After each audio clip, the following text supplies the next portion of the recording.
Bem-vindo, meu amigo ou minha amiga. Se inscreva neste canal se você curte esses relatos e comenta aí de qual cidade você me assiste. Acordo sempre à mesma hora, não por relógio, pelo silêncio que muda.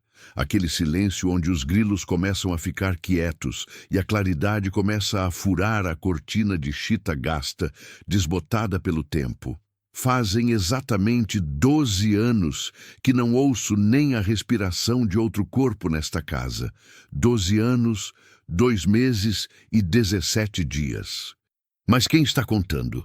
Meu nome é Eulália Marques da Silva. Tenho 58 anos, cabelo completamente branco, mãos rachadas pelo trabalho, costas que dói todo dia quando o tempo vai mudar. Vivo numa casa de adobe, com telha de barro, a 7 quilômetros de Porangatu, Goiás, quase 8, se contar pelo caminho da estrada. Meu marido, Cassiano da Conceição, está enterrado no cemitério que fica a menos de 2 quilômetros daqui. Ele morreu de infarto num dia de janeiro que era igualzinho a qualquer outro. Acordei de manhã, ele já tinha partido. Tão rápido que até hoje não acredito que foi assim. Aprendi a viver com o vazio. Aprendi a viver com ele tão bem que, depois de um tempo, o vazio virou companheiro. Não é amigo. Amigo faria falta. O vazio é mais como uma roupa que você veste todo dia, que fica desconfortável no começo, mas que depois você nem sente mais que está ali. Acordo sempre entre 5:30 e 6 da manhã. Levanto devagar, porque o corpo dói. Passo as mãos pelo rosto, olho no espelho pequeno pendurado perto da cama, aquele espelho que Cassiano pregou na parede há 32 anos, e vejo uma mulher que não reconheço mais. Quem é aquela ali? Parece estar dentro de um vidro, distante, vendo tudo de longe. Depois piso no chão frio de terra batida, meu piso de luxo, como eu brinco comigo mesma, e vou até a cozinha, acendo o fogão a lenha. O fogo leva tempo para pegar.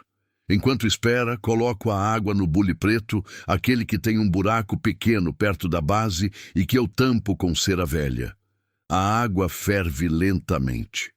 Tudo nesta casa acontece lentamente. Faço café escuro, forte, daquele que queima a língua. Tomo em caneca de alumínio que Cassiano roubou de uma obra há 30 anos e que eu prometi que ia devolver. Nunca devolvi. Depois ele morreu e virou estranho devolver algo que pertencia a um morto. Sento na banqueta de madeira, aquela que tem uma perna mais curta que a outra, e fico olhando para o quintal enquanto bebo. O céu ainda está escuro, mas já dá para ver as formas das árvores. Mangueira velha, goiabeira que não dá mais goiaba, aroeira que Cassiano plantou quando a gente casou. Ela cresceu, ficou grande, continua ali, ignorando que o homem que a plantou já morreu. Depois que termino o café, varro a cozinha. A poeira vermelha da estrada sempre volta, como se ela tivesse compromisso de voltar todo dia. Você varre, e no dia seguinte ela está de novo ali, fina, avermelhada, cobrindo tudo. É a terra do cerrado, a terra vermelha de Goiás. Essa terra que queima os pés dos meninos descalços que passam pela estrada. 6:30 da manhã, coloco água para beber nos potes de barro. Tenho 4 potes. E saio para a roça. Minha plantação é pequena. Tenho um roçado com milho, feijão, um canteiro de abóbora que dá bem, uma pequena horta com tomate, cebola, alface, tudo plantado numa terra que é minha, mas que parece estar aqui desde antes de mim. O suficiente para comer e vender na feira de sábado em Porangatu. O suficiente para viver. Nada mais. As mãos conhecem cada tarefa. As costas dói. Arde mesmo. Mas avança. Tiro mato, rego quando consigo água. Pego a enxada que tem o cabo liso pelo tempo. Trabalho até o sol ficar muito alto, muito quente. Aquele calor que não é mais calor, é punição. À tarde, sento na varanda. Tomo um copo de água. Às vezes como uma broa de milho que fiz no dia anterior. O silêncio é tão profundo, tão completo, que às vezes escuto o próprio sangue batendo, o próprio coração pedindo para não esquecer que ainda está funcionando. Antes de escurecer, volto para a roça. Colho alguma coisa se tiver pronta. Feijão para secar, tomate para guardar, abóbora para levar amanhã no carro da dona Sônia, que passa por aqui em direção à cidade e revende minhas coisas na feira. À noite, quando o sol desaparece por trás das montanhas, digo montanhas, mas são mais como morros, elevações vermelhas que dividem o horizonte. A temperatura cai de repente. É estranho como o cerrado faz isso. Queima durante o dia e congela à noite. Meu corpo aprendeu a se virar nos dois extremos. Janto cedo. Caldo com jerimum e milho. Pão que fiz 2 dias atrás. Um copo de leite morno. Depois sento na varanda com uma caneca de café fraco, porque a noite pede algo mais suave. E fico olhando. Olhando para quê? Para nada. Para o céu. Para as estrelas que aqui são maiores, mais perto, como se estivessem ao alcance da mão se você subisse em uma cadeira bem alta. Ouço os grilos, grilos que contam histórias que ninguém mais escuta, grilos que vivem num mundo que continua funcionando independentemente de eu estar aqui ou não. Às vezes, uma coruja grita lá longe, naquele som que parece um choro de gente. Às vezes, passa um carro na estrada, raro, e vejo os faróis iluminando a poeira, como se alguém tivesse ligado um abajur no meio do nada. Durmo cedo. Por volta das 8h30 da noite já estou deitada. Meu corpo não aguenta ficar acordado além disso. É como um relógio velho que foi programado para funcionar numa frequência específica, e depois que essa frequência passou, tudo fica cansado. Na cama, aquela cama grande demais para uma pessoa que ainda tem o cheiro de Cassiano impregnado no colchão, mesmo depois de 12 anos. Eu fico acordada alguns minutos, olho para o nada, penso, não em coisas específicas, em tudo e em nada ao mesmo tempo. Faz muito tempo que ninguém me toca, que ninguém me pergunta nada, que ninguém precisa de mim. E eu gosto assim. Ou melhor, aprendi que gostar não importa mais. Existir é tudo. Existir de um dia para o outro. Acordar, fazer as coisas, dormir, acordar de novo. Aprendi que a solidão tem um cheiro próprio. É como o cheiro da terra depois da chuva. Aquele cheiro que as pessoas chamam de bom, mas que é meio triste se você parar para pensar. É o cheiro de coisas crescendo e apodrecendo ao mesmo tempo. Este é meu mundo. Esta é minha vida. Uma vida pequena, mas inteira. Uma vida que eu conheço de cor, previsível, segura, vazia de qualquer possibilidade de ser machucada novamente. Ou pelo menos, era assim. Até aquela terça-feira que mudou tudo. Era uma terça-feira comum, céu branco de calor, aquele calor que seca a garganta só de respirar. Manhã de outubro, quando o cerrado fica ainda mais seco, ainda mais queimado. As plantas da minha roça pediam água. A terra rachava. Os bichos sumiam durante o dia, só aparecendo quando o sol descia. Eu vinha do roçado com uma cesta de melancia, 3 melancias pequenas, mas inteiras, quando o calor tinha começado a virar insuportável. A blusa estava colada nas minhas costas. O suor descia pelos lados do rosto. Meu cabelo, aquele cabelo que eu nunca mais pentei direito, estava armado frizz, pegajoso de suor. Quando cheguei perto do portão de madeira, aquele portão que não tranco há anos, porque pra quê? Quem ia vir roubar em uma casa de uma mulher sozinha? Eu parei de repente. Havia algo ali, alguém, uma criança, sentada na poeira em frente à minha casa, um menino. Isso eu via mesmo de longe. Talvez 8 anos, talvez 10. Difícil de dizer. Criança é tudo igual quando está com fome ou com medo. Descalço. Calção remendado com uma linha grossa, aquela que parece um fio de vela. Camiseta suja, branca de tão suja. Pus a cesta no chão, devagar, como se o movimento pudesse assustar a criança. Mas ele não se mexeu. Aquele menino não era dali. Eu conheceria. Aquela estrada quase não tem movimento. Passa o caminhão da água, passa o carro da dona Sônia, passa o padre de vez em quando. Raramente passa alguém que eu não conheça a vida toda. E esse menino tinha a cara de quem tinha saído de um lugar que não era esse. Ele levantou a cabeça devagar quando percebi que eu estava ali. Tinha a boca inchada, um roxo azulado no lado direito do rosto, perto do olho. Os olhos vermelhos, não de choro recente, mas de choro antigo, aquele que você chora durante dias e que deixa a marca na pele. Tinha febre, eu vi isso no rosto. Na forma como ele piscava devagar, como quem está vendo tudo por baixo d'água. Oi, disse ele, com a voz pequena. A voz de quem não fala faz tempo. Eu deveria fazer muitas coisas. Deveria chamar a polícia. Deveria procurar alguém na cidade. Deveria ser responsável, ser certa, ser aquilo que a gente aprende que é certo ser. Mas havia 12 anos que ninguém falava comigo dessa forma. Pequeno, perdido, como se eu pudesse fazer diferença. Como se eu pudesse importar. E naquele momento, olhando para aquele menino com a boca inchada e os olhos vermelhos, sentado na poeira em frente à minha casa, eu entendi que tinha cometido um erro fundamental quando Cassiano morreu. Eu tinha decidido que não ia mais amar nada, que ia ficar viva, mas não ia viver. Estava funcionando bem essa decisão até aquele menino chegar. Pus a cesta no chão. Você está ferido, disse eu. Saí de casa, respondeu ele. Depois ficou quieto, como se não houvesse mais palavras. Como se tudo que precisava ser dito tivesse sido dito nessas 3 palavras. Levei ele para dentro da casa, dei água em um copo. Água que eu mesma tinha colocado nas potes naquela manhã. Ele bebeu tudo de uma vez. Depois vomitou no chão. Fiz como se nada tivesse acontecido. Limpei, dei mais água, mas dessa vez pequenas doses. Peguei um pano limpo, molhei na água fria de um dos potes e comecei a limpar o rosto dele. Ele tremeu no começo, depois deixou. A pele dele era quente demais. Muito quente. Qual seu nome? Perguntei.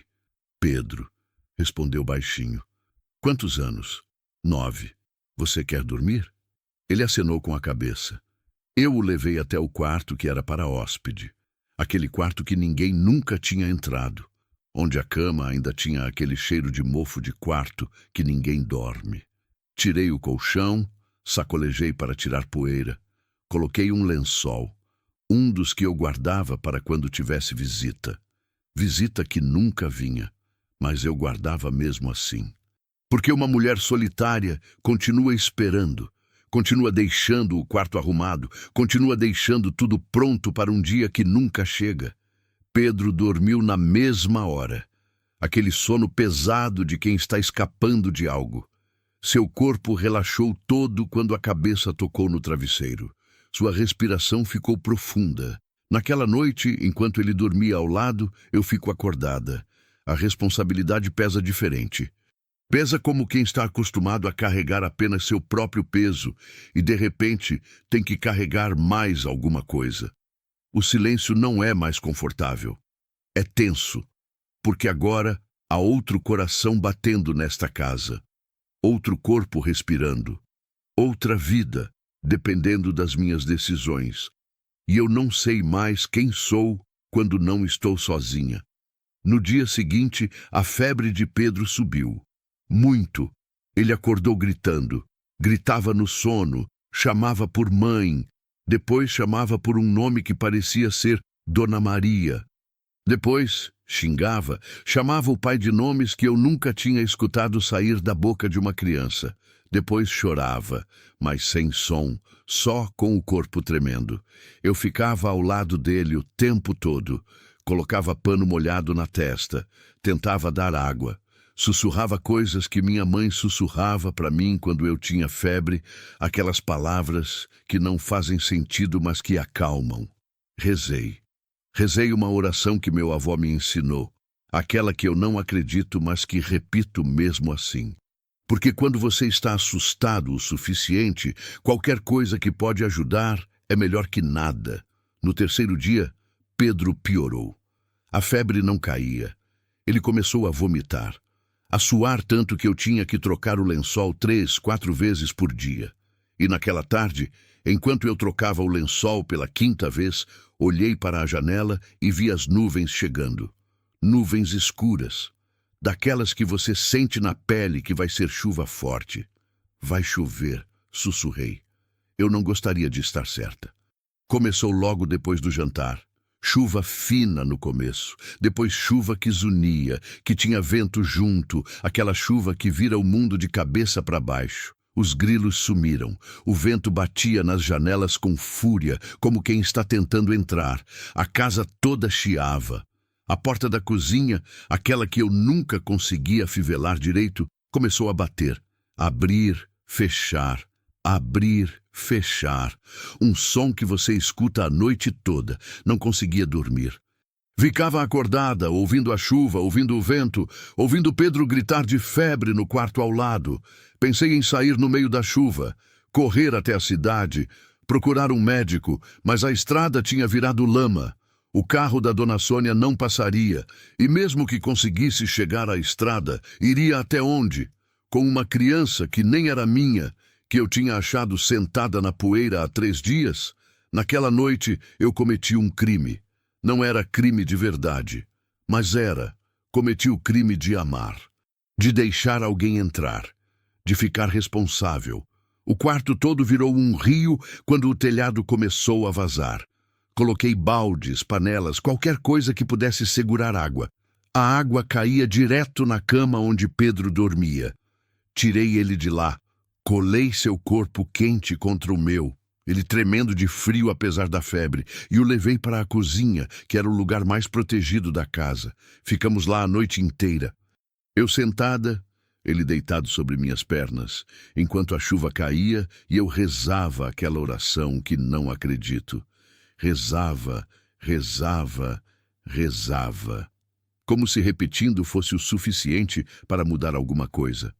Naquela madrugada, quando a chuva batia mais forte e o vento fazia barulhos que pareciam vindo de outro mundo, Pedro acordou, não gritando dessa vez. Acordou com os olhos limpos. A febre tinha caído mesmo. Ele olhou para mim, de verdade, pela primeira vez desde que chegou. Nos olhos dele tinha alguma coisa que não era mais sofrimento, era reconhecimento. Obrigado, disse ele, com a voz rouca. Eu não consegui falar nada. Só fiz que sim com a cabeça. Ele bebeu água. Comi um caldo morno que eu tinha preparado. Depois virou para a parede da minha cozinha, longe de mim, e dormiu de verdade. Sono de gente viva. Sono de quem sabe que não vai acordar sozinha na morte.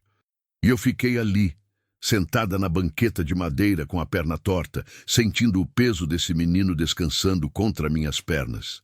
E chorei. Chorei em silêncio, porque choro é luxo. Mas chorei, porque sabia que tinha perdido a inocência de novo.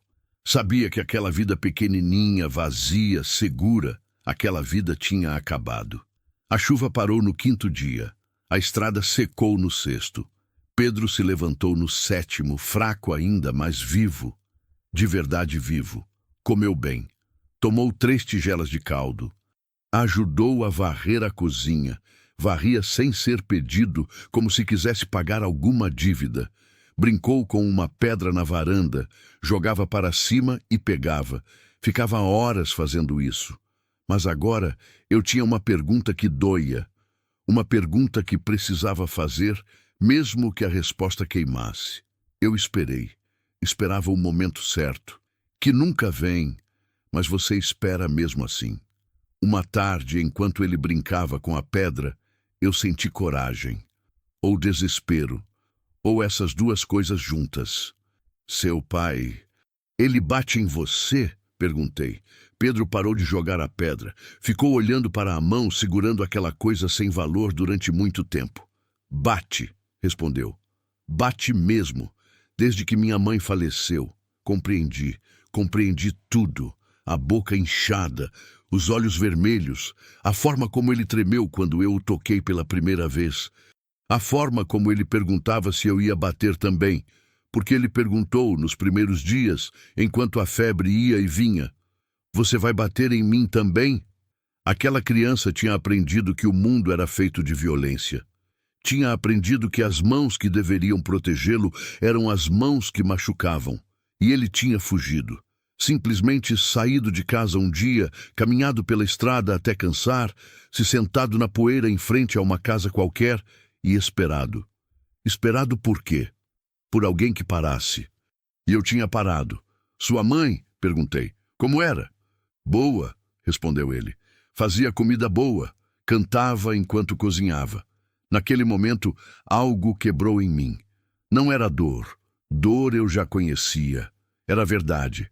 A verdade de que sofrimento é compartilhado. A verdade de que Cassiano tinha morrido e deixado um buraco, mas que tinha gente sendo criada no buraco. Tinha gente sendo golpeada dentro do buraco. Tinha criança aprendendo que amar era arriscado, porque quem você ama pode morrer ou pode bater. Naquela noite, eu chorei de verdade. Aquele choro que vem do lugar que você guarda todas as coisas que não quer enfrentar. Chorei por Cassiano, que se foi e deixou tanta casa vazia. Chorei pelo menino.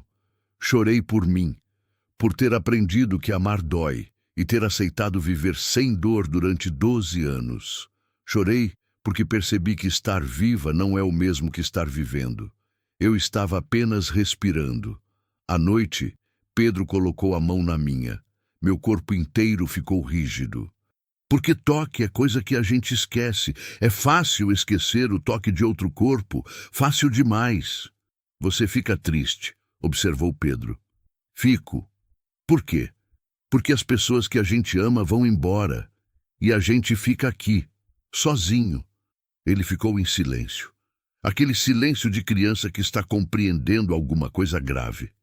Minha mãe foi embora também, disse ele. Mas ela quer que eu seja feliz. Ela me disse isso dias antes de morrer.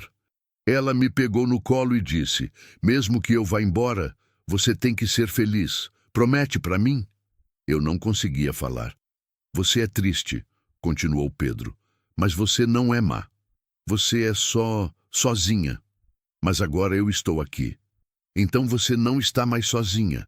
E naquele momento, a solidão deixou de ser conforto, deixou de ser companheira, virou clareza, virou a coisa que você foge durante 12 anos, mas que continua ali, esperando você parar e olhar para a cara dela. Pedro ficou comigo durante 3 semanas e 5 dias. Eu conto porque cada dia era importante. Cada dia era um dia que ele não estava apanhando. Cada dia era um dia que ele estava aprendendo que existia algo chamado segurança. Dormia bem, acordava sem gritar, ajudava na roça, colhia melancia com cuidado, como quem tem medo de machucar a coisa que está tocando. Comia com educação. Perguntava se podia comer mais, como se comida fosse privilégio. Ria. Isso era a coisa que mais doía. Ele ria. Ria de piadas que eu contava. Ria quando passava um passarinho perto. Ria quando eu deixava ele subir na mangueira velha. A mangueira que estava ali desde antes dele nascer. À noite, eu contava histórias. Histórias sobre Cassiano. Sobre como a gente se conheceu. Eu tinha 15 anos, ele tinha 17. E ele caiu de um cavalo bem na minha frente. E ficou desmaiado. E eu gritei tanto que meio mundo veio correndo. Histórias sobre a vida que a gente teve. Pequena, mas inteira. Pedro escutava com os olhos brilhando. Depois chegou um carro branco, policial. Tinha recebido denúncia. Alguém na cidade tinha visto Pedro, tinha contado para alguém que contou para outra pessoa, e a corrente de fofoca chegou até a polícia. O pai estava ali. Eu sabia que essa hora ia chegar. Sabia, mas não acreditava, como a gente sempre sabe e não acredita ao mesmo tempo. Pedro pediu para ficar. Com a voz pequena, pediu. Posso ficar aqui? Mas a lei não deixa. A lei diz que criança tem que ficar com pai. A lei não sabe que pai bate. A lei sabe de outras coisas. O pai estava ali, arrependido. Aquele tipo de arrependimento que você vê que é verdadeiro, mas que dura uma semana. Depois, a vida volta, o trabalho volta, a pressão volta e as mãos ficam pesadas de novo. Ele prometeu que ia mudar. Eu queria acreditar, mas eu tinha visto muita coisa nessa vida para acreditar em promessas feitas na porta de uma casa simples. Entreguei Pedro ao pai. Entreguei ele e um embrulho de broa de milho que eu tinha feito naquela manhã, sem saber se seria a última manhã. Ele virou para mim quando estava saindo. Correu de volta e me abraçou. Seus braços pequenos ao meu redor, seu rosto enterrado no meu peito, chorando sem som. Obrigado, sussurrou, por não me deixar sozinho. Depois entrou no carro. Eu fiquei ali, na minha varanda, vendo o carro branco desaparecer na estrada vermelha. Epílogo: a casa que aprendeu a respirar. Fiquei sozinha de novo, mas diferente, porque agora sabia que a solidão é uma escolha que a gente faz todo dia, e não era a escolha correta. Passei semanas naquele quarto de hóspede, trocava o lençol toda semana como se alguém fosse voltar. Deixei a cama arrumada, deixei tudo do jeito que estava quando ele dormia ali. Depois, um dia, meses depois, recebi um recado. Veio com o padre que passa por aqui uma vez por mês. Papel amassado, letra de criança, tudo errado de gramatica, mas perfeito no que importava. Dona Eulália, eu estou bem. Meu pai parou de bater. Ele pôs uma foto da minha mãe na sala, aquela que estava guardada. Ele chora quando olha, mas é um choro bom, acho. Tenho aulas de reforço na escola. Vou ser engenheiro, vou fazer prédios. Grande abraço. Pedro. Eu li aquele papel 100 vezes. E hoje, um ano depois, Pedro manda recado todo mês. Diz que está bem, que está na escola, que está no time de futebol da cidade, que quer vir me visitar nas férias. E eu espero, à noite, na varanda, com a cesta de costura. Porque agora meu portão fica aberto, porque agora eu entendo que uma casa só faz sentido quando outras vidas passam por ela. Cassiano se foi, mas a vida, aquela de verdade, a que dói e respira, a que assusta e alegra ao mesmo tempo, essa voltou. Não como volta quem nunca saiu, mas como volta quem aprendeu, enfim, a abrir a porta. Porque sobreviver é ficar vivo. Mas viver é deixar outras pessoas entrarem. E eu decidi que quero viver. 1 ano é muito tempo quando você está esperando por alguém. Aprendi isso depois que Pedro saiu daqui. Depois que aquele carro branco desapareceu na estrada vermelha e eu fiquei sozinha de novo, mas não da forma como tinha ficado solitária durante 12 anos. Essa solidão era diferente. Era uma solidão que doía, uma solidão que pedia, uma solidão que tinha endereço. Nos primeiros dias, eu não conseguia sair do quarto dele. Sentava na cama, naquele colchão que ainda tinha o cheiro dele, misturado com o cheiro de criança, de pele limpa, de esperança, e ficava olhando para a janela, para a estrada, como se fosse possível que ele voltasse rápido, como se a gente pudesse ser egoísta assim. Passei semanas trocando o lençol toda semana.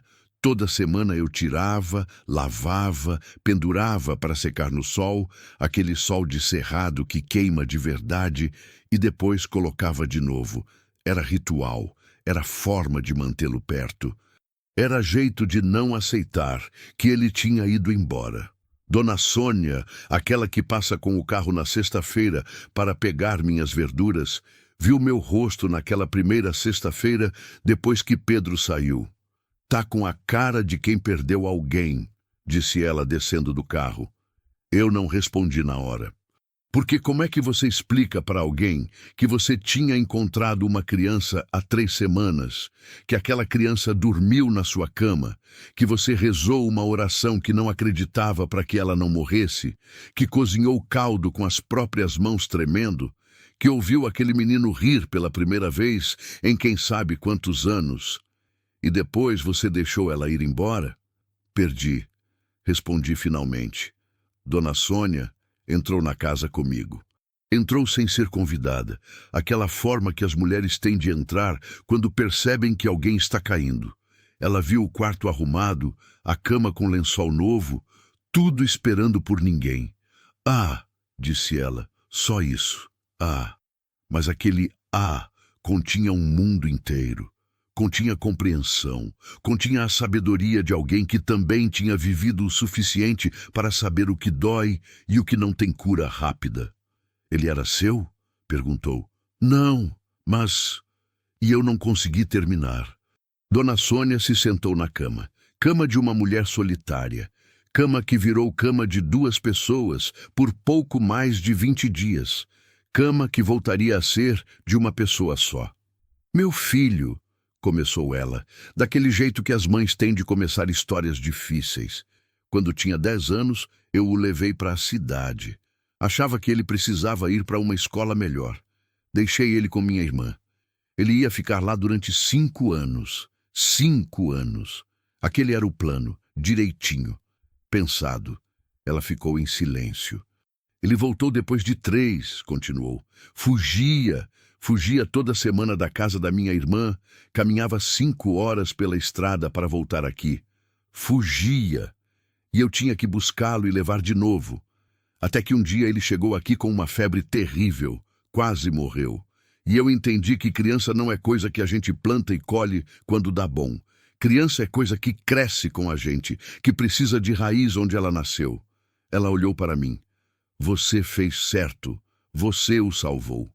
E depois o deixou ir para salvar a mãe dele também. Depois que Dona Sônia saiu, levando as melancias, as abóboras, os tomates, eu fiquei com aquelas palavras girando. Você o salvou. E depois o deixou ir para salvar a mãe dele também. Compreendi que tinha feito a coisa certa. Mas compreender que está certo não é o mesmo que não doer. Os meses foram passando. Julho, agosto, setembro. O calor diminuiu um pouco. Esse calor seco que só Cerrado tem. Depois voltou. Depois choveu. Depois secou de novo. Aquele ciclo que não muda em 300 anos. Eu mudei a forma de trabalhar. No lugar de sair correndo para a roça no fim da manhã, comecei a acordar cedo e ir direto. Voltava quando o calor ficava pesado demais. Aquele calor que faz você sentir o próprio sangue. Criei horta maior. Plantei mais feijão. Descobri que podia vender melancia direto na feira, não só pela Dona Sônia. Fui na cidade uma sexta-feira. Primeira vez em quase 1 ano que eu saía de perto de casa. E falei com o dono da feira. Ele me conhecia meu trabalho. Dona Eulália, disse ele, sua melancia é a melhor daqui. Planta mais. Eu fico com tudo. Plantei mais. Trabalho redobrado. Mas trabalho é coisa que preenche vazio. Trabalho é coisa que não deixa você cair. Em outubro, quase 1 ano depois que Pedro tinha chegado, recebi uma encomenda. Veio com o carteiro. Nunca recebia nada. Veio com meu nome escrito. Letra de criança. Pedro. Dentro tinha um caderno novo, com desenhos na capa. Desenhos de sol, de árvore, de casa. E dentro dele, cartas. Muitas cartas. Todas começando com Dona Eulália. Comecei a ler na cozinha, sentada na minha banqueta de perna torta, e não consegui parar. Dona Eulália, no mês passado eu ganhei nota 10 em redação. Eu escrevi sobre a noite que choveu e você colocou pano molhado na minha testa. A professora deu nota 10 e leu para a sala toda. Eu não contei que era sobre você porque achei que ia ser estranho, mas era. Dona Eulália, meu pai plantou uma roseira no quintal. Ele disse que era para lembrar da minha mãe. Ele chora quando cuida dela, mas acho que é bom. Choro bom é quando a gente sente coisas. Dona Eulália, sonhei com você noite passada. Você estava na minha frente colhendo melancia. Quando acordei, fiquei triste de verdade, mas depois fiquei feliz porque você estava bem. Aqueles papéis virados para velho, com as letras tortas, com os erros de gramática, aqueles papéis eram mais preciosos que qualquer coisa que eu tivesse em toda essa casa. Naquela noite, pela primeira vez desde que Pedro tinha saído, eu sorri. Sorri quando ninguém estava vendo. Sorri para a vela que queimava na minha cozinha. Segunda parte.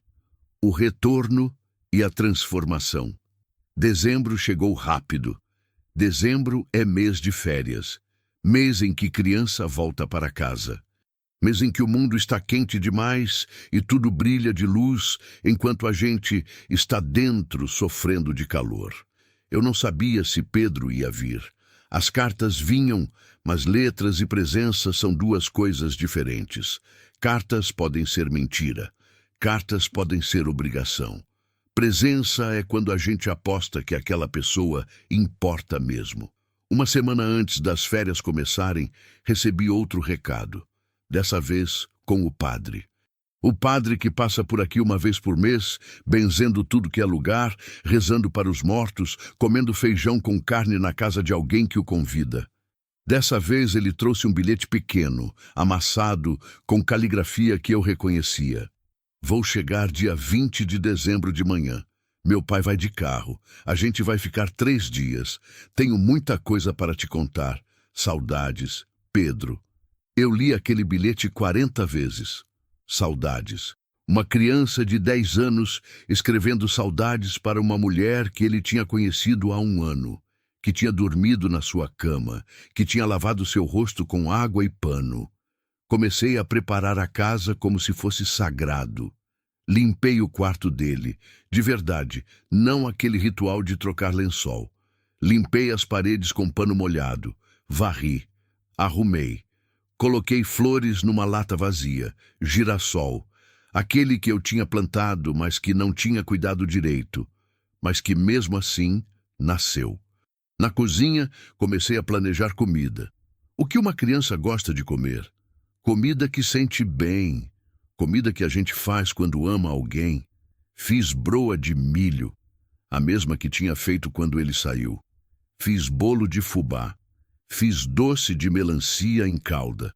Plantei na minha memória cada passo de como tinha cozinhado para ele antes, tentando repetir até os mínimos detalhes. Dona Sônia, na sexta-feira antes dele chegar, viu o trabalho todo. Ele vem? Perguntou. Vem, respondi. Ela sorriu. Era sorriso de quem sabe o que significa querer bem para alguém. Você está diferente, disse ela. Eu estava. Sabia disso. Aquele ano todo tinha sido um ano de voltar para casa. Literalmente voltar. Porque eu tinha deixado de existir apenas. Eu tinha começado a viver.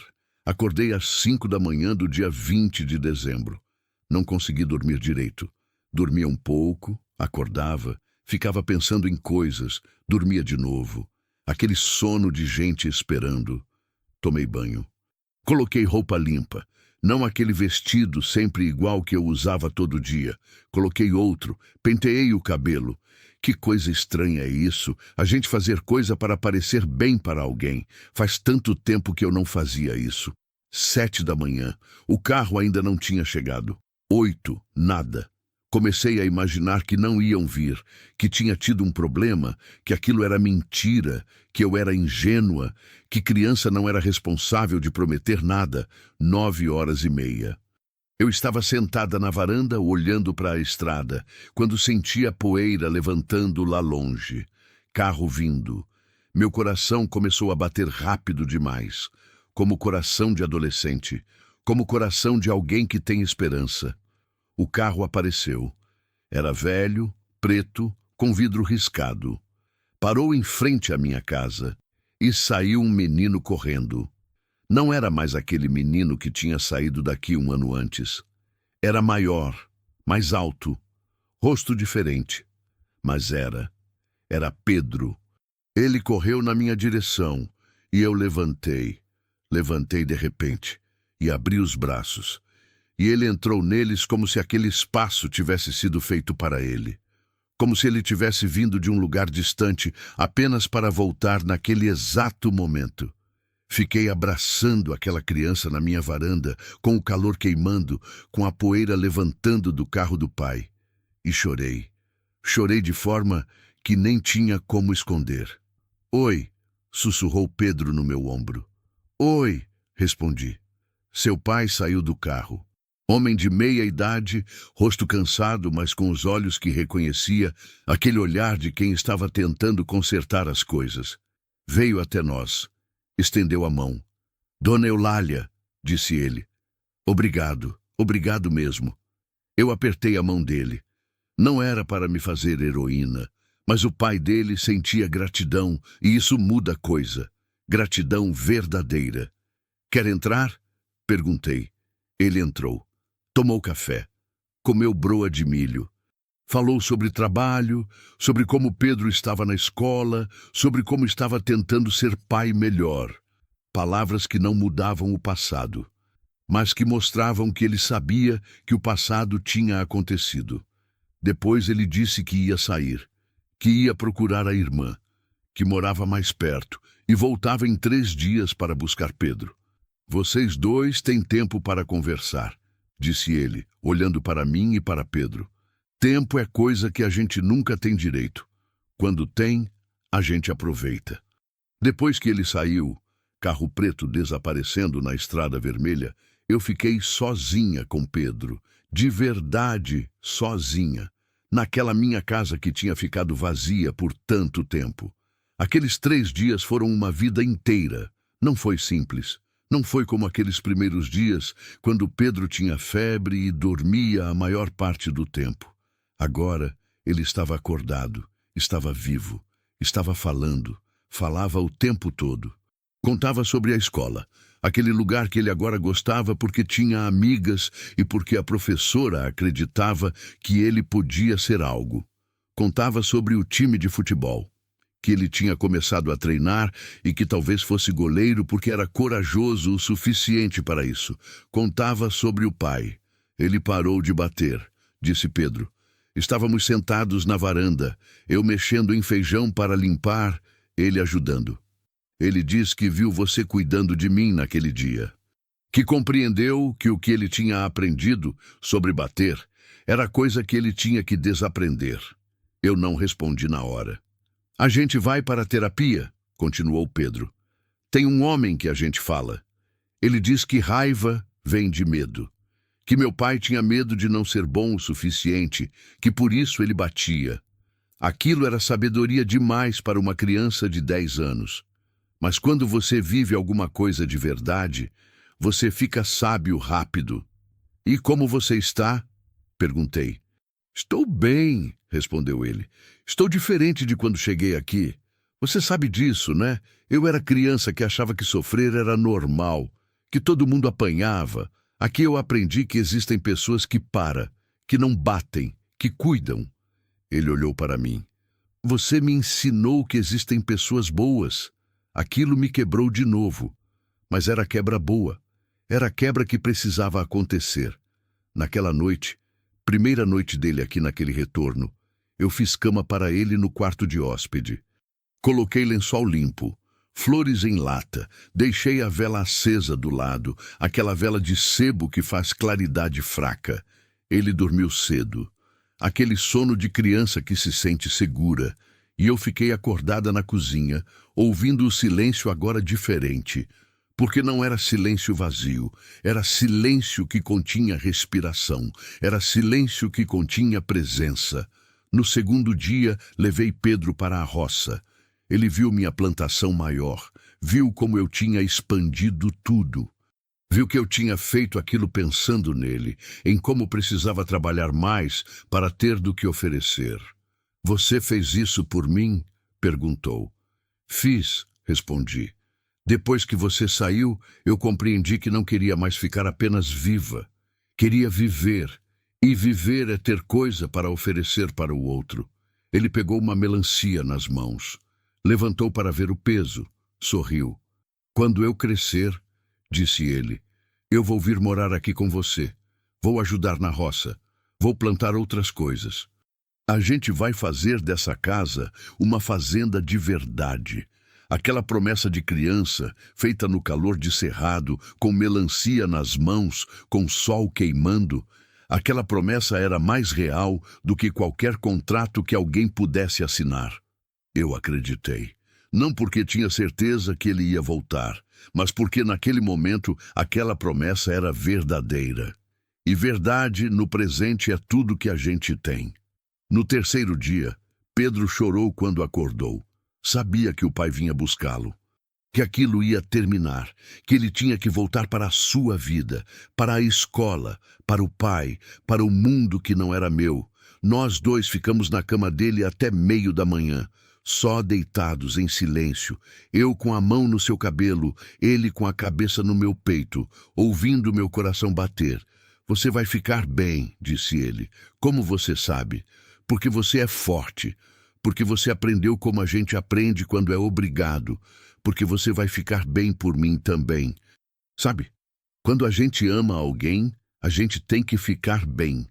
Porque se a gente cai, aquela pessoa cai junto. Novamente. Sabedoria que vinha de sofrimento. Quando o carro do pai apareceu, aquele carro preto vindo na poeira vermelha, Pedro me abraçou pela última vez, aquele abraço que dura enquanto você quer que dure e depois tem que soltar. Obrigado por não deixar eu morrer, sussurrou. Obrigado por me deixar viver, respondi. Ele entrou no carro. Virou para trás, olhou pela janela enquanto o carro saía.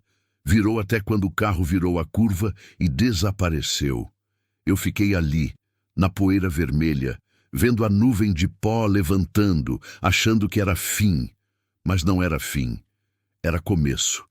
Depois de Pedro ir embora pela segunda vez, algo misterioso começou a acontecer. Parecia que a notícia tinha se espalhado. Notícia de que tinha uma mulher sozinha numa casa à beira da estrada que parava, que não perguntava de onde você vinha, que oferecia água, que cuidava. Primeira foi uma menina. Tinha uns 13 anos, magra demais, com marcas de queimadura nos braços. Veio caminhando pela estrada numa tarde quente. Deve ter vindo de lugar longe, porque os pés dela sangravam. Entrou pelo meu portão como quem sabia que encontraria ajuda. Eu não perguntei nada. Mandei ela tomar banho, coloquei pomada nas queimaduras. Fiz comida. Ela ficou 2 dias. 2 dias que ela passou dormindo, como quem tinha feito esforço demais, e depois saiu. Deixou um bilhete simples. Obrigada. Depois vieram outros. Um homem velho que tinha perdido a fazenda e estava vivendo na rua. Dormiu no quarto, comeu bem, descansou, saiu daqui com roupa limpa e algum dinheiro que eu tinha economizado. Uma mulher que tinha vindo de um relacionamento que era mais violência que relacionamento. Ficou 1 semana. Na semana que ficou, ensinou ela coisas sobre costura que eu não sabia. Depois, ela foi morar em Goiânia, trabalhar como empregada doméstica. Histórias diferentes, rostos diferentes, mas padrão igual. Pessoas que a gente tinha deixado cair e que estavam procurando por alguém que parasse para ajudar. Eu não procurava ninguém, mas ninguém procurava por mim também. Eles simplesmente apareciam, como Pedro tinha aparecido, como se a gente tivesse um encontro marcado que nenhum de nós conhecia antes. Dona Sônia, na sexta-feira que a mulher violentada ainda estava aqui, viu e abriu um sorriso. Você virou abrigo, disse ela. Virou. Casa de quem precisa. Isso é coisa bonita, Eulália. Isso é coisa que a gente quer que o mundo tivesse mais. Eu comecei a fazer coisas diferentes na rotina. No lugar de apenas sobreviver, eu comecei a preparar. Preparei o quarto de hóspede melhor. Coloquei mais panela na cozinha, plantei mais comida, comprei um colchão novo para a cama, aquela cama que agora via mais gente do que em 12 anos vazia. E compreendi lentamente que aquilo era o que Cassiano tinha deixado para mim. Não era dinheiro, não era instrução, era casa, era um lugar seguro, era as 4 paredes que ele construiu, ele mesmo com as mãos, quando a gente casou. Era a terra que ele plantou árvore. Era aquele espaço que a gente tinha dividido durante 23 anos. Cassiano tinha morrido deixando para trás um legado vivo, uma casa, um lugar que podia abrigar, um lugar que podia salvar. Com o tempo, eu aprendi coisas sobre ser a pessoa que recebe. Aprendi que receber não é ser santo. Aprendi que às vezes as pessoas que você ajuda vão embora e nunca manda notícia. Aprendi que às vezes você se dedica inteiro para alguém e aquela pessoa cai de novo no lugar ruim de onde saiu. Um rapaz, devia ter 20 e poucos anos, ficou aqui 3 semanas. Eu dei roupa, comida, um lugar para dormir. Ele saiu e 1 mês depois soube que tinha roubado algo na cidade vizinha. roubado. Aquele rapaz que eu tinha deixado dormir na minha cama, que eu tinha feito comida, que eu tinha acreditado. Aquilo machucou. Mas Dona Sônia, quando soube, me disse uma coisa que eu nunca vou esquecer. A gente não salva ninguém, disse ela. A gente só abre a porta. O que a pessoa faz depois disso é escolha delas. Você não é responsável pelas escolhas dos outros. Aprendi que generosidade é coisa que precisa de limite, que você não pode dar tudo, que tem coisas que você precisa guardar para si, que está tudo bem se às vezes você diz não. Aprendi, acima de tudo, que presença muda coisa, não muda de forma milagrosa, não é como daqueles livros onde a gente salva alguém com amor. Presença é coisa mais simples, é apenas estar ali, é apenas não deixar a pessoa sozinha, é apenas dizer, você importa. Porque às vezes, muitas vezes, a gente só precisa que alguém acredite que a gente importa. Pedro começou a vir todo ano. Começou vindo nas férias de julho. Depois vinha também no Natal. Depois vinha em feriados longos. Depois seu pai começou a vir comigo também. Homem que tinha trabalhado em transformar a raiva em compreensão. Que tinha aprendido que violência era jeito errado de amar. Com o tempo, eles começaram a ficar mais tempo. Uma semana inteira, 2 semanas. Seu pai ajudava na roça. Pedro crescia, ficava mais alto, seus braços ficavam mais fortes. Ele começou a trazer amigos nas férias. Crianças da escola. E aquela casa, que tinha sido apenas minha durante 12 anos, virou lugar onde crianças corriam, onde tinha riso, onde tinha vida. Seu pai, numa daquelas tardes, enquanto a gente plantava melancia, me fez uma pergunta. Por que você faz isso? Perguntou. Por que você abre sua casa para gente estranha? Levei tempo para responder. Porque uma vez, comecei, eu fiz escolha errada. Escolhi ficar morta enquanto respirava. Escolhi não amar ninguém porque era mais seguro. E depois uma criança chegou aqui, sozinha, ferida, e me pediu ajuda. Ele não pediu com palavras, pediu apenas chegando, pediu apenas existindo. E eu compreendi que se eu deixasse ele passar, eu ia passar a vida inteira sabendo que tinha morrido, quando ainda podia viver. Seu pai ficou em silêncio com a mão na enxada. Você salvou meu filho, disse ele. Seu filho se salvou, respondi. Eu apenas parei para olhar. No 5º ano, depois que Pedro tinha saído pela primeira vez, algo mudou de novo. Seu pai, aquele homem que chegou aqui arrependido, que aprendeu que violência vem de medo, pediu minha mão em casamento. Não foi momento romântico. Foi num final de tarde comum, enquanto a gente retirava a água do poço. Ele simplesmente disse, mulher, você quer casar comigo? Eu ri, depois chorei. Depois disse sim. Não porque eu tivesse deixado de amar Cassiano. Cassiano continuava bem ali, plantado naquela aroeira, respirando naquele vento do cerrado. Mas porque compreendi que amar de novo não era traição. Era continuar vivendo. Era dizer que a vida não parou quando ele morreu, que eu tinha aprendido como voltar a bater. Casamos na pequena igreja de Porangatu. Dona Sônia foi. O padre foi. Pedro foi, como padrinho, com os olhos marejados. E aquela casa de adobe, que tinha sido apenas minha, virou casa de outras pessoas também.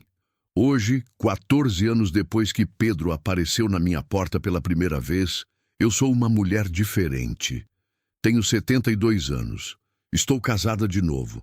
Não como aquele primeiro casamento, que era de juventude e ilusão.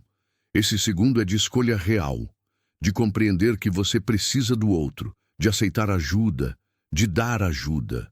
Minha casa, aquela casa de adobe e telha de barro, virou ponto de parada. Tem encanação nova, tem cozinha maior, tem quarto para hóspede que agora tem colchão bom, tem um quintal onde a gente planta de tudo. Pedro é engenheiro. De verdade virou engenheiro e ele está construindo um pequeno prédio bem ali ao lado da minha casa, bem ali onde plantávamos melancia quando ele tinha 10 anos, para abrir uma escola. Uma escola para meninos que saíram de casa, que foram jogados fora, que precisam aprender que conseguem ser algo. Seu pai é meu marido. E ele é homem que acorda todo dia e planta coisa, que diz obrigado, que pede desculpas quando erra, que aprendeu que amar não é controlar, é deixar crescer. Dona Sônia ainda passa toda sexta-feira, mas agora toma café comigo, senta, conversa. Envelhecemos junto. É coisa estranha envelhecer, corpo fica cansado, memória fica estranha. Mas o coração fica mais sábio. Sim, ontem mesmo, uma menina chegou na minha porta. Tinha uns 12 anos, olhos com marca de bolo, bolsa de pano rasgada. Meu marido saiu para falar com ela. Voltou dizendo que ela tinha saído de casa do enteado dela, que tinha dormido na rua, que viu luz na minha janela. Eu não perguntei mais nada, coloquei água para aquecer, fiz sopa, mandei ela tomar banho, coloquei um lençol limpo na cama. E enquanto ela dormia, aquele sono pesado de quem escapou de coisa ruim, eu fiquei acordada, como tinha ficado tantas noites pensando sobre a vida. Pensei em Cassiano, em como ele tinha morrido tão cedo, em como eu tinha desperdiçado 12 anos pensando que morrer e respirar era a mesma coisa, em como uma criança pequena tinha chegado e me obrigado a viver. Pensei em todas as pessoas que passaram por essa casa, em todas as pessoas que continuarão passando. Porque enquanto eu viver, enquanto meu marido viver, enquanto Pedro viver, essa porta vai ficar aberta. Porque aprender que é possível receber é aprender que é possível também que outras pessoas recebam. O que eu aprendi em 14 anos é que você não salva ninguém. Você apenas para. Você para e olha. Você para e oferece água. Você para e oferece cama. Você para e diz: você importa. E às vezes, muitas vezes, aquilo é tudo que alguém precisa para continuar vivendo. Cassiano, se estivesse aqui, estaria orgulhoso, porque essa casa que ele construiu virou refúgio, virou lugar onde coração bate de novo, virou lugar onde gente aprende que sofrer não é o único destino. Ele morreu no ano 19. Eu passei de 19 até 33 amortecida.